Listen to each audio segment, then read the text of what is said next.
Naghintay po kami buong magdamag para kay nanay. Pero hindi siya umuwi. Saan niyo ba huling nakita ang nanay niyo? Malapit lang po sa amin. Ito po yung cellphone niya. Ito lang po yung nakita namin.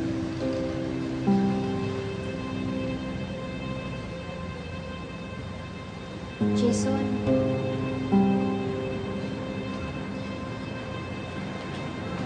Nabalitaan ko yung nangyari sa nanay mo. I'm willing to help. Salamat.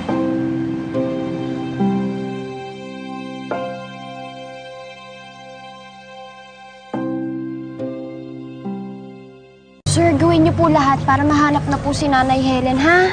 Huwag po kayong mag-alala. Ginagawa namin ang lahat para mahanap siya. Sir, dito ho namin nakita yung cellphone ng nanay ko. Tumatawag na ako, natataranta ako, hindi ko ilang araw na po, sir. Nakita lang po namin dito, tapos ilang araw na po siya, hindi bumabalik.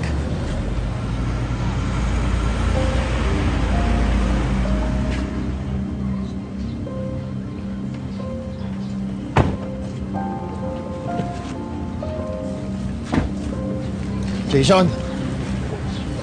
Anong ginagawa niyo dito? Andito si Hana. Jason, Nakikita ka niya. nanggaling ako sa inyo. Sabi ng tiyang mo nawawala raw si Helen. Nakita niyo na ba siya?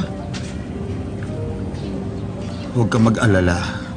Tutulong ako. Hindi ko kailangan ng tulong mo. Nandito na si Chumario. Kaya na namin to. Jason, alam ko malaki ang pagkukulang ko sa'yo bilang ama.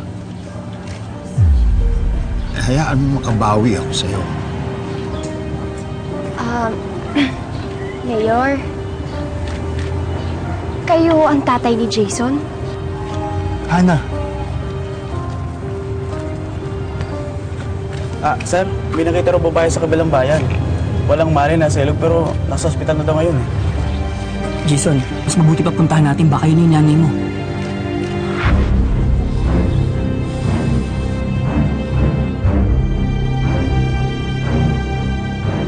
Mayroon palang ganitong pag-ibig.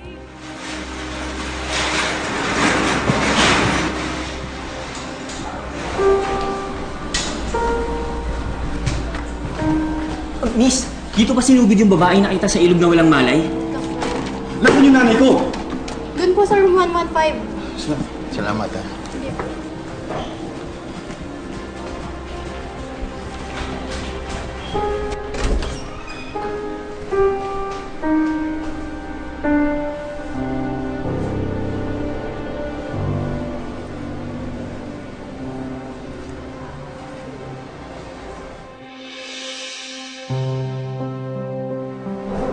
Hindi si ate.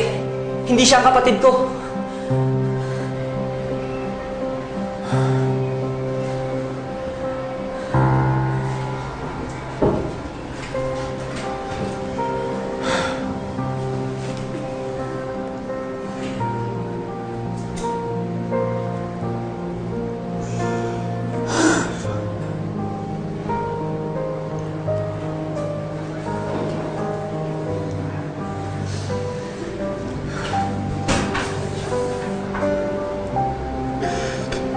Nanay ko.